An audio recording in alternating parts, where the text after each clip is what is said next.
All right. Hopefully my mic's on. Can everyone hear the mic? Great.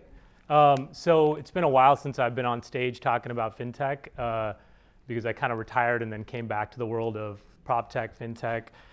Before I get started, just really quick survey of who's in the room. So how many people here are starting a fintech company or thinking about starting a fintech company? Okay. How many work at an existing fintech company and they're on the team there? And how many are at a finance company and are just interested with what's happening in technology? And how many people haven't raised their hand yet? Just a couple people, what do you guys do? I'm just interested in fintech. First time being at this event and saw what it was all about. Why not show up? Cool. Anyone else want to share what brought them here except for the pizza and beer? Yeah. I'm an investor in real estate. Great. Okay. So we'll filter what we're going to say since you're in the room. What I wanted to do today is talk a little bit about my background and history in prop tech, get into kind of what I've learned about the space, what I'm excited about, what I've learned from scaling up a business very quickly and having it actually fail, and kind of why I saw that as a massive failure in my own personal kind of world, but I've transitioned that into a great learning experience and something I'm using to build a better company the second time around. And then I'll mention briefly what we're doing at District. It's a very early venture. Very excited about what we're doing there, but it's still too early to really talk at length about. And then we'll do some Q&A, and hopefully you'll leave a little smarter and not dumber than when you joined me today and Rex and the rest of the team here. So really quickly on my background, started my career in engineering. So I was an engineer doing hardware, so I was an electrical engineer. And then decided I wanted to get my broker's license. So I got my broker's license when I was still working as an engineer to make some extra money on the side, as most people do.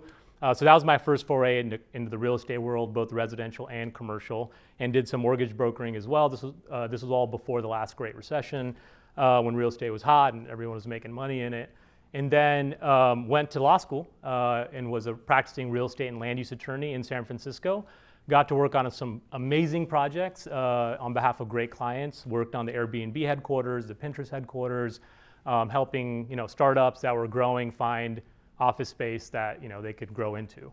When I was there, I started talking to somebody I met at Berkeley, where I went to law school, about deals we were doing, deals we were fundraising for. We were trying to do our own deals on the side, and how raising money for those deals was one of the biggest pains of asses that we encountered. You could find the right deal, but raising money and putting the deal together took a lot of time, a lot of effort. You can equate it to trying to raise your seed round of capital as a venture, hopefully in the future venture-funded startup.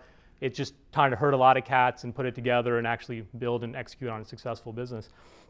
So we came up with this concept of using an online platform. We'd kind of seen what happened with Kickstarter, Indiegogo, and building the platform, the technology to take latent demand, latent supply, and connect the two. So essentially investors that want exposure to real estate that really don't have exposure to it, so they invest in publicly traded securities, as well as operators like us who need access to more efficient capital. And that's what we did with Realty Shares. So Realty Shares was essentially one of 3 startups that launched back in 2013 to focus on taking the old syndication model, like the country club fundraising model for commercial real estate, and building technology to do it much more efficiently, and building access that didn't exist in that market before. And I remember for the folks that are thinking about starting a fintech company, it was a really hard journey. Like in the early days, no one believes in your idea. No one thinks of a platform to raise capital for private real estate deals coming out of the biggest and worst real estate recession in almost a century is a good idea. So there were a lot of times where we were in rooms trying to pitch this idea where we were basically laughed out of the room. We were told this is never going to work. You're going to be in jail. This is fraud, blah, blah, blah. Investors. So the big learning for me was venture investors, no offense to the guy over there, are actually stupid. In the sense that they don't know everything, and there are emerging industries, and they're especially in the traditional world, that they don't understand. So I guess the piece of advice I'd give anyone thinking about starting a company in fintech is if you believe in the idea, if there's customers that want to use the idea, even if a venture investor says no 100 times, doesn't mean the idea shouldn't be executed on, but also don't be blind to an idea that has no customer interest at all. So early days, very hard. And one thing I'll say about your first tech company is you make every mistake in the book, right? Everything takes 4 times longer the first time around than the second time around. And in fintech, we have this unique dilemma of trying to build software in an industry that's typically been around for a long time, where there's a lot of resistance to change, and then also dealing with regulation. So it's this 3-pronged like mess of, okay, building a startup has to grow, have to raise money for it, and there's a bunch of regulation here, and I have to deal with all that and still build a successful company. And so, did that, built a company at Realty Shares that scaled from 2 people in a living room, literally whiteboarding an idea that everyone was laughing at, to a company, fast forward 4 years later, that had raised, 3 years later, that raised $60 million in venture capital from some of the biggest names in Silicon Valley, hired a team of 120 people, originated $1 billion of capital through the platform. Just to give you a perspective, the first deal we ever launched, it's kind of embarrassing to admit, was a $70,000 single-family home loan in Jackson, Mississippi. And it was the ugliest home you've ever seen.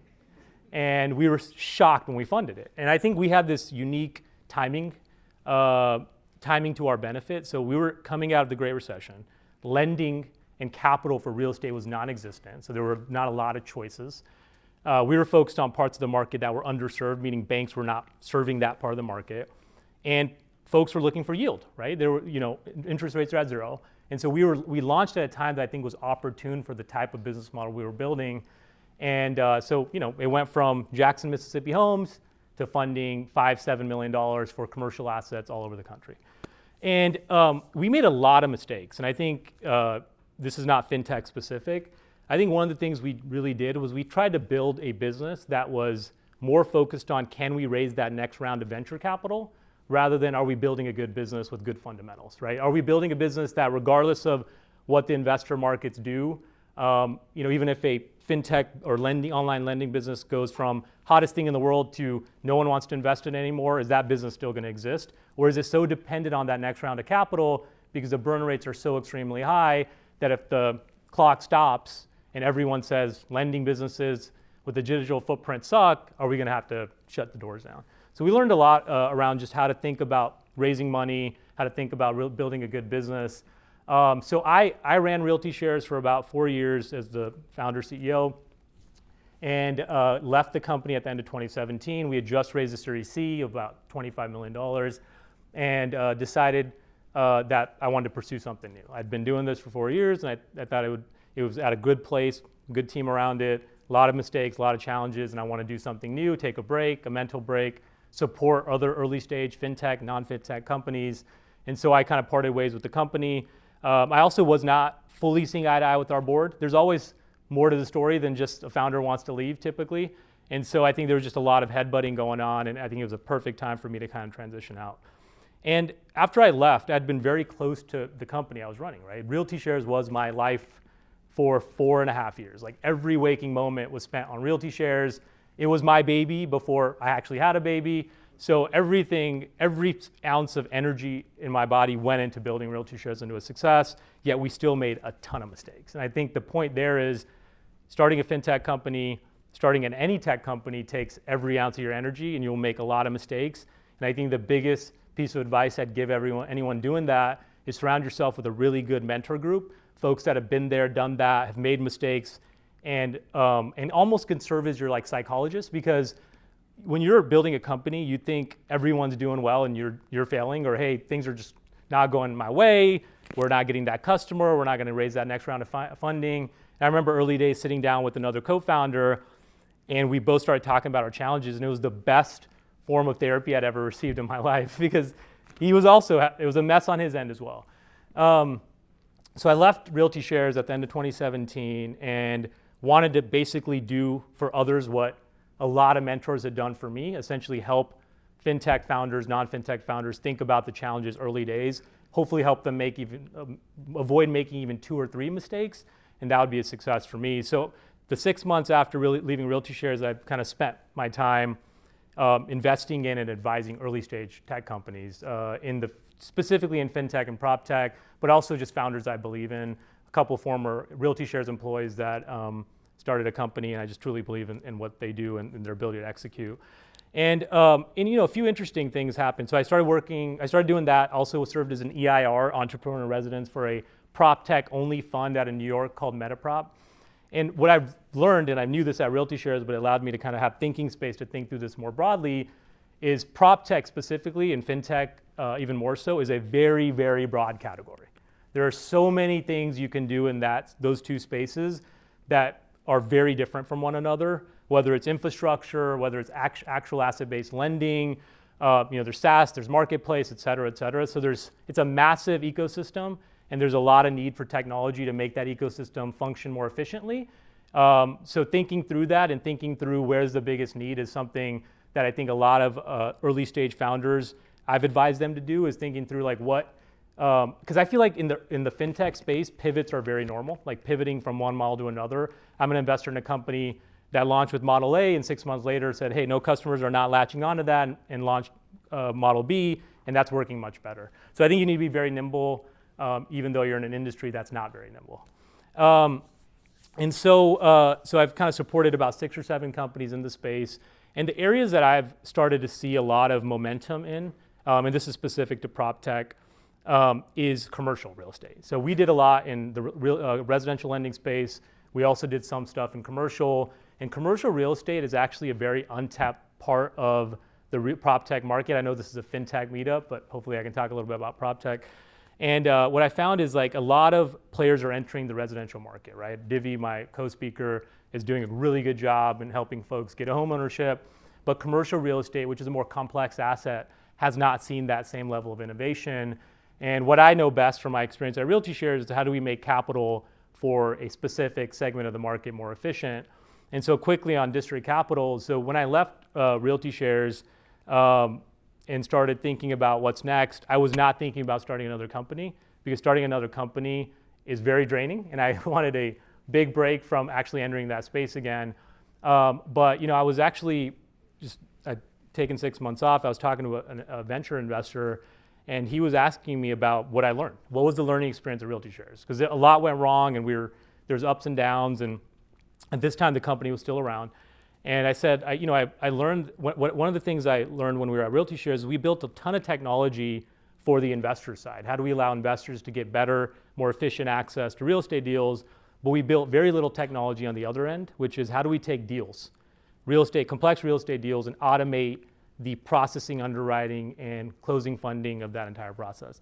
And so, and there's not a lot of good options out there, especially for commercial real estate, although in residential, I think it's becoming more common. And so what District is aiming to do is build a digital lending platform for the commercial real estate space, essentially taking the end-to-end workflow from sourcing a deal, processing it, underwriting it, and automating that end-to-end process, taking a very human-driven part of the commercial lending or the lending market and building technology to allow us to do it more efficiently, more automated, and more accurately than just what you can do on an Excel model. So that's what we're doing there. It's still very early, pre-launch. We've raised a little bit of money for it. And one of the other things at Realty Shares I learned is having co-founders is a great idea if you can get along with them. So I started Realty Shares with a co-founder that left the company very early on because he just didn't want to pursue the startup life. He kept picturing himself eating ramen, and he's like, I can't do it. It's not for me. So, and it's a very lonely adventure, right? The hardest thing about starting a company is not only just the rejection, but then dealing with the rejection by yourself. And my wife was really serving as my co-founder because I would come home and talk about everything that went wrong. And now I have 2 co-founders, 2 brilliant guys, smarter than me in so many ways. And every time we have a challenge, they're there. We can talk through it. We can come up with ideas and ways to deal with it. And it just is so much easier. And second is, every mistake so I will still make mistakes. Every founder will, no matter if it's their second, third, fifth company. But I'm hoping I don't make the same mistakes. And the other thing I've learned is everything is faster, your second company around.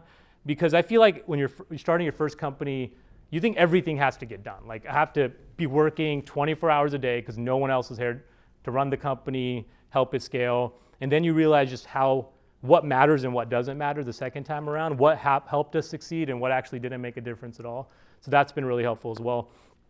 The other thing about fintech is in lending businesses where you actually have back office. So you have people that are and I talked to a few folks before the speaking part of this event. You have processors, you have underwriters, you have servicers, et cetera. When you first start a company, San Francisco is like the pinnacle of innovation. Everyone's here. When you're building a startup, you want to be here. Now it's gotten broader. Obviously, New York and DC and Austin are becoming hubs for that. But San Francisco is still thought of as like the place to build a tech company. And I think for engineering talent, for product talent, for marketing talent, definitely, absolutely, you need to have an office in San Francisco, especially if your company's based here.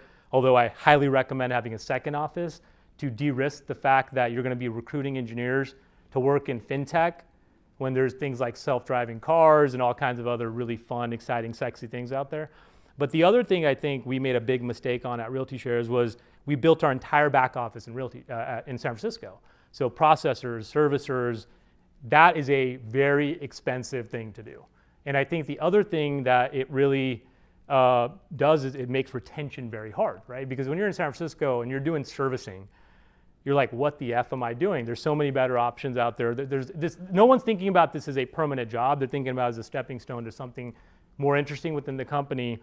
So I highly recommend if you're thinking about starting a fintech company, think about a second back office location that's not San Francisco. That could be Dallas. It could be Salt Lake City. It could be a lot of places that are much cheaper, where there's a lot of qualified talent that wants the job you're giving them, not another job, but is willing to settle for this job. And I think it'll make all the difference. I give that advice to Divvy because I know they are dealing with real hard assets as well. But I really think that's a key thing. And it's key to do it on day one, because I think the hardest thing to deal with, and there was a company that was in a space adjacent to us that tried to relocate a bunch of back office folks from San Francisco to like Arizona, right? And they had this massive revolt, and people just didn't want to go. And so trying to do it midstream, when you're 2 years into the company, is a massive disruptor to the company. So I would highly recommend, if there's going to be a massive back office component to the company, think about that location on day one and hire for that location when you start hiring for that back office staff. Don't try to build it all in San Francisco. It's going to be very expensive. So anyways, I know I have limited time left and there's some Q&A. I think the fintech, to me, being in the space for 4 or 5 years, and I'm more on the prop tech side, there's still so much work to be done in the space. Finance is a massive category. Real estate's a massive category, and building technology to help service that industry, make it more efficient, from data to lending to purchase and sale, if you're talking real estate and specifically. It's a lot of different ways to build very cool, innovative companies within the space. Kudos to Rex to have a forum for people to talk about that and meet to discuss ideas around that. I think if you're thinking about being in fintech and starting a company there, great category to be in. Maybe it's not the sexiest thing in the world, but there's a lot of application and a lot of innovation that still has yet to happen. So with that, would love to open up to questions to the extent there are any. And welcome, Tiffany. And I tend to talk fast, so sorry.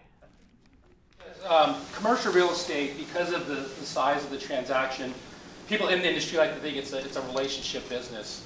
And I attempted to do something in commercial real estate lending. How do you overcome the relationship aspect of commercial and try to introduce technology to make it more efficient? Yeah, so we don't think of ourselves overcoming the relationship aspect of real estate. I actually think the relationship aspect of real estate could play to your favor. So I think one of the things I learned early on when I was in the real estate market is there's a massive market out there, but a very small community, right? Meaning there's a community that's based on trust, there's a community that's based on value creation. And one of the things we're trying to create at District is a brand, right? A brand that people can, when people think of District, they think that was the easiest commercial mortgage loan I've ever received, right? And whether you're the broker or the borrower or the title officer involved in the transaction, how did District help you do your job better? So it's less about let's replace everything with machines and now there's no human involvement, no touch points. It's how do we take the touch points that don't matter in the transaction or don't add value or actually slow down the transaction, and how do we build automation to do that more efficiently? But not let's replace the relationship aspect of real estate, commercial real estate, residential real estate, but how do we play that to our favor and build a really good company and brand to help service the market that people want to talk about.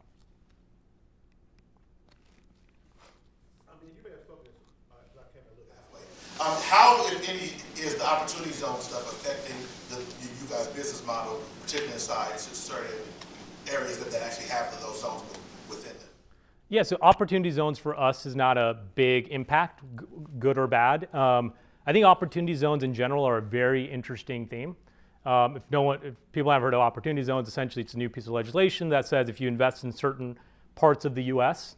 that typically are a little bit more distressed, you essentially can put gains to work, gains from other transactions, tax-free for up to 10 years, and then any gains on the underlying new investment are tax-free after 10 years. I think that's the general rule. So opportunity zones could be really interesting for investors and folks looking to raise capital. It hasn't impacted us, but what I have seen is a lot of people that want to do something with it, just don't know what they want to do with it. For example, I was talking to a VC who left a big firm who wants to start a opportunity zone specific fund and just invest in companies that are either located in opportunity zones or would relocate to opportunity zones to kind of juice up the returns for the fund, because now they're tax-free, right, after a certain period of time. The other thing, I was actually talking to a prominent founder of a prop tech company about a fund I was doing to rebuild homes after the Tubbs fire in Santa Rosa. So we were buying lots to rebuild these homes that people lost. And I said, hey, do you want to invest? He goes, are you in an opportunity zone? I said, I don't know, let me check. He said, no. He said, I'm not interested. So I think there is this general interest in what is the opportunity zone? How can I make money off of it? How can I help companies in areas that are a bit more distressed? But for us, it's not really a thesis or a focus area for us. One more question? Anyone want the last question? Yes. To manage your invested capital wisely and efficiently in your model, have you thought about outsourcing your, we'll call underwriting costing work on a per unit per transaction basis to keep your costs down or anything? We haven't. So the way we think about the underwriting function is there's certain parts of the transaction that I think are not there's not a lot of mental energy that go into them. Trying to collect data and documents from a borrower, right, to make an underwriting decision. Trying to create a borrower profile, rather than collecting documents and data via email, doing it through a very streamlined portal with doc upload features. You don't really need, either whether it's technology or outsource, it's not a big deal. I think underwriting is very key to kind of what we think will make or break District as a very successful company or a failure. And so I think that's something we want to keep in-house. But what we are trying to do is build models to automate portions of that and better predict risk and return than what Excel-based underwriting can do. Now, that's a very unproven part. I think using non-traditional or traditional data sets and predicting cash flow simulations, that's easy. But taking non-traditional data or taking data that can help you take a commercial borrower and build essentially a FICO for them. FICO is a very imperfect way to measure risk on a commercial transaction. But if you can build something that's more geared towards the commercial operator or the non-residential mortgage borrower, I think it's very interesting but very unproven. So I think to your question, underwriting is something we're trying to keep in-house. In terms of things that help our human underwriters do their job better, yes, we have looked at ways to outsource components of that, but the actual job of underwriting is kind of core to what we're trying to do. All right, thank you so much.